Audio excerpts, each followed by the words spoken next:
My name is Nicholas Platt, and this is for COM 231 Public Speaking.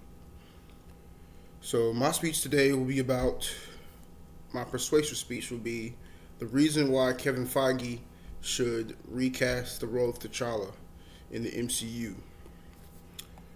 The 4 points I'll be going over is the continuation of T'Challa's story arc, the world of Wakanda and how it surrounds the actual character of T'Challa, Storm, T'Challa, and the stories that are surrounded in the entire story of Black Panther, and the reign that is only beginning in the MCU when it comes to T'Challa.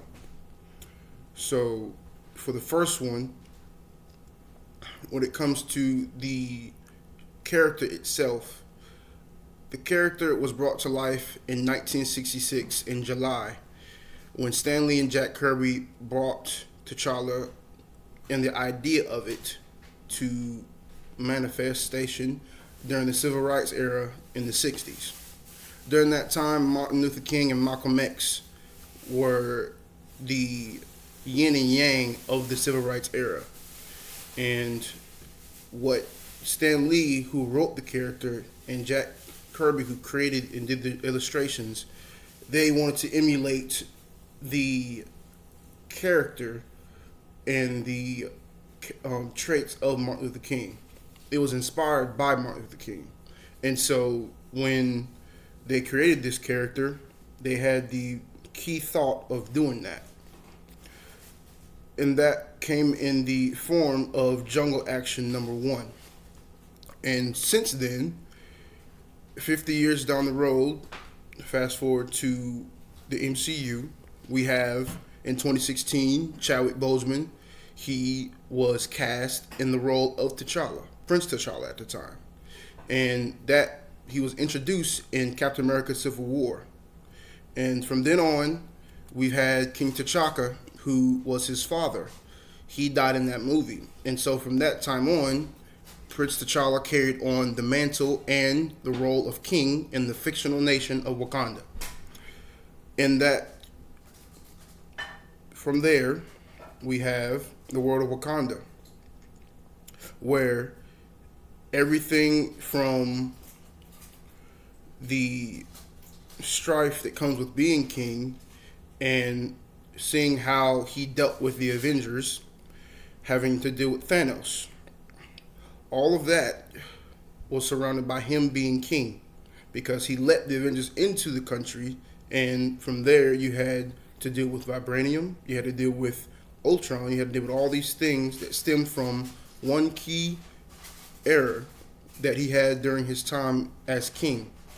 Now, there's only been 4 appearances from Chadwick Boseman playing the role of T'Challa.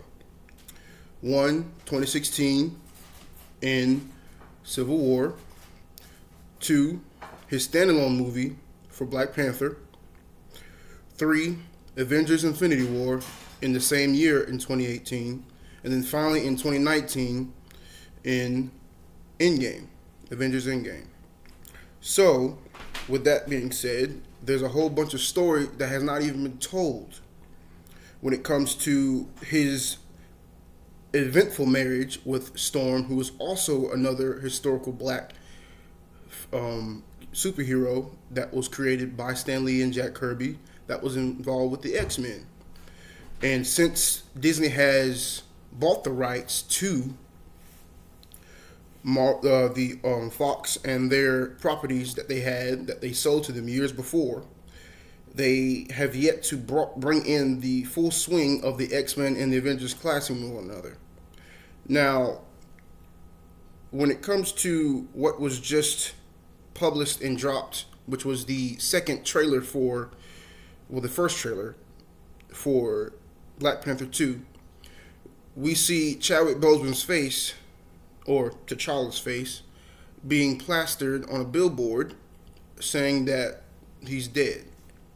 Well, that does not bode well with the fan base, because if you see the beginning of the reign of King T'Challa, at the end of 2019, he was alive. In this teaser trailer that they dropped, they are saying that he is now dead. And the basis that they're going off of is trying to say that T'Challa died from an illness.